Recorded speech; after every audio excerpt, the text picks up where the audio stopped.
Welcome to Friday, February 4th. Hope you have had a great week. As we continue talking about Paul, how God calls everyone to ministry by virtue of our baptism, God does also call some folks to ordained ministry, which Paul and I both answered that call.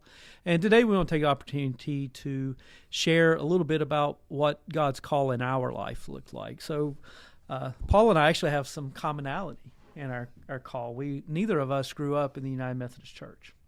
Yeah, so I grew up in the Baptist tradition. My parents started taking me to church, I believe, from about 2 weeks old.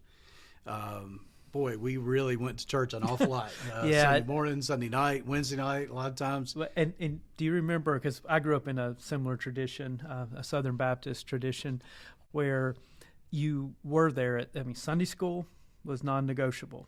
Then we didn't call it worship. We called it preaching. So you go to Sunday school, you go to preaching, then you come back on Sunday night for Bible study or youth or whatever, RAs, GAs, and then on Wednesday night you had prayer meeting. So that was kind of the rhythm of my family's life, at least my mom and my brothers. And then we looked harshly at people who didn't go to all those. I remember having conversations, and my mom or one of my brothers say, "Well, he only comes to preaching." As if the number of attendances is going to qualify you for whatever God. I have to say, all my family's still in that tradition, and my brothers every now and then give me a hard time about, well, don't you have services? Don't you have preaching on Sunday night, or don't you have this or that? And I tell them, I'm like, look, guys, if you do it right on Sunday morning, you don't have to come back during the week for remedial work. They don't buy that. They don't buy that. They think I need a lot of remedial work. But so anyway, we'll skip through a big part. One of the big things that happened is being a part of a youth group in my church growing up, and we had a youth Sunday. And somebody had to do the sermon for the Sunday night sermon, and for some odd reason, it fell on me. And I remember going through that process of just being absolutely scared to death. And I would be ashamed today to even think about what I said. But of course, people were kind. And when the service was over and I had, quote, preached my first sermon, people were like, "You're going to make a preacher." I was like, "No, I'm not. That is not." You get the wrong guy. That ain't happening. You're talking to the wrong fellow. I remember going off to college. I went to Auburn and got to the very last quarter. We were on quarters back then. And one of the professors gave us an assignment. I want you to write a paper on what you'll be doing next, where you're going next, what's going to be your job, what career path. And I had been grappling since that day, and when I did the first sermon, and I went to this professor and I said, would it be okay if I did my paper on ministry? And he was like, "Well, this is a management class." What do you say? This is Auburn. There are no Christians here. That's right. So I did the paper, and I ended up doing an interview with the pastor, Dr. Bruce Morgan, a wonderful human being. And we had really good discussion about what going into ministry was like, what it entailed. And I wrote the paper, and then took my first job as in the textile industry. Go ahead and tell them what area. And that led me into then in sales and lingerie business. What brought me to North Carolina was a company called Shout-A-Line. And I sold ladies' lingerie. That's what I tell people for several years before I went into ministry. And then for me, that the grappling continued. I was teaching Sunday school. I was involved in the church's life. How did you find your way into the United Methodist Church? So that's another. I grew up Baptist. My wife Susan was United Methodist. We had moved to Morganton, and one week we would go to the Baptist church. One week we'd go to the United Methodist Church. And the reason the United Methodist Church won out, and as it turned out, was they needed us. They asked us, "Well, could you guys do this?" Well, okay. So somebody's invitation to come and be active in the United Methodist Church is what made me United Methodist. Finally, Steve, I'll fast forward, and I think this is important. The final straw for me, the final step, I would wake up several weeks at 4 o'clock in the morning, and just gnawing at my insides that I'm not doing what I'm supposed to be doing. And then finally, in a dream, I can remember this dream very, very clearly, even to this day. I am wrestling with God, and God says, I want you to do this. And I said, God, I got a wife, 2 kids. I joined the country club. Listen, I can't do this. And very clearly, in my heart and mind, God said, yes, you will, and I'll be with you. And from that next morning, I woke up and literally started making the phone calls and finding out what the path looked like to ordained ministry, because that dream, and I still can feel it, it's a deep sense in which I really believe God was speaking to me. And that's always been able, through these years, through the good, bad, and indifferent, to sustain me, as I actually do believe God called me to this. How about you? Well, mine, it's pretty similar. I ended up preaching on a youth Sunday, Sunday morning, small church. I bet there were no more than 65 people there, if that many. And what I was nervous about it. I got up, I preached the sermon. It was very short, especially by Baptist church standards, so everybody loved it. And the on the way out, there were several people said, "Well, you think you'll make a good," and the language we used was preacher. You're my good preacher. And I didn't want any part of that. And so, and honest, and part of my call was we never had a pastor who'd gone to seminary. I didn't think you went to college, and it's much less graduate school, to be a preacher. And so I'm like, well, that's not me, because I'm going to college, and I thought I would be a school teacher. I wanted to coach high school football, teach high school history. That's what was on my horizon, so I thought.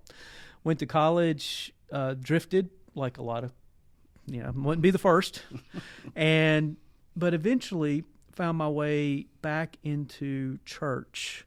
And when I started getting back into church, it was at a United Methodist church. It was actually at the United Methodist church in my hometown. And I connected with the pastor there. I could actually have a conversation with him, learn his story. And he was very important in my life of helping me answer that call. Mm-hmm. And so I was actually a member I was still technically Baptist when I went to seminary. Wow. And I joined the United Methodist Church my first fall.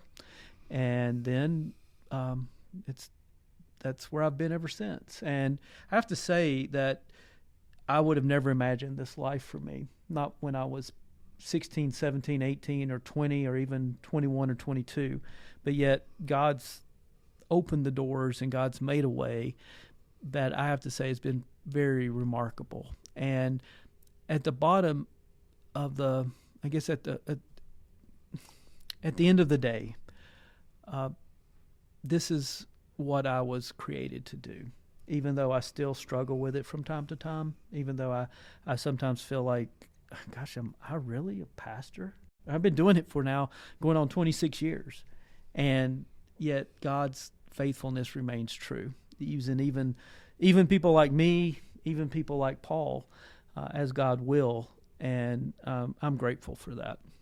Yeah, I think of the pastor who kind of shepherded me into this process once said, and he said, I've quit this, and he used a word that I can't use today. He said, I've quit this 1,000 times, but every time the next morning I would wake up, look in the mirror, and know that the call was still in effect, that God was still calling me. And as painful and difficult sometimes as the work can be, the rewards come with the simple fact, God, I think you called me to this, and your promise has proven true. You have been with me through this, through all the thick and thin. And one of the things that's happening at Huntersville is you're helping lead some other folks into their call. As you are, too. We've got 2 folks, Rod and Tosh, who are on the path to ministry, kind of formalized ministry, and that, for me, will be a wonderful legacy work that they'll carry on the work long after I'm gone. They'll do this work faithfully, and I'll look back and think that somehow, some way, maybe I played a small part, because they're both very gifted and awesome at what they do. And I am very appreciative for the folks at Denver helping people like Mike Shasha, who's finishing up his last year of seminary, Grace Kelly, who's in seminary, Ben Nobles, who's in seminary, and David Washko, who's answering his call to find their way into ministry in these ways. But one of the things we started with, I think we'd be remiss if we didn't remind people of, is that the call exists not just for ordained ministry. The call exists for you to serve. And God has something for you. I can't tell you how important it is for you to answer that call. Sometimes people come to me and they're like, well, Pastor, I don't know what I do, if I do much around here. And some of these people, I'm like, well, you show up every Sunday. I can't tell you how important that is, your physical presence, your prayers. And when we join the United Methodist Church, we make promises to serve the church through our prayers, our presence, our gifts, our service, and our witness. And each of those has their own power. And so just as a concluding word for today, thank you for letting us share our story, a deeply personal story. And I'll go back to that hymn, Here I Am, Lord. We got to sing that song at my first ever time at Lake Junaluska annual conference. And it was as if that song had been written in that moment for me to hear and to affirm that not only was God calling, but God had prepared the way even through the United Methodist Church. And so thankful for this journey. And if you ever want to discuss your call, that's part of what we're here to do. Mm-hmm. We wouldn't be ministers today if someone hadn't taken time to hear our story. So we're available to hear your story and to help you find that place where God has called you to serve. So thank you for your time. If God's speaking in your heart and you need an ear to listen, we're offering. Blessings to you. Have a great rest of the week. We look forward to seeing you on Sunday. Right, absolutely. And at Huntersville, what's this Sunday look like? So it's going to be our typical services, 8:30 and 10:30 on Sunday. We'll include communion at both services, which I think is a wonderful way oftentimes for us to be able to hear God's call. Come forward, receive. Right, and this Sunday we'll be having communion at all services at Denver, 8:15 and 9 and 11. We'll also be getting the opportunity, as part of my message, I'll be talking with Taylor Doss, who's one of our college students, who's answering her call to serve by traveling to Africa this summer. And so you'll get to hear a little bit of her story as well. So look forward to seeing you on Sunday. Thank you for joining us. God bless y'all.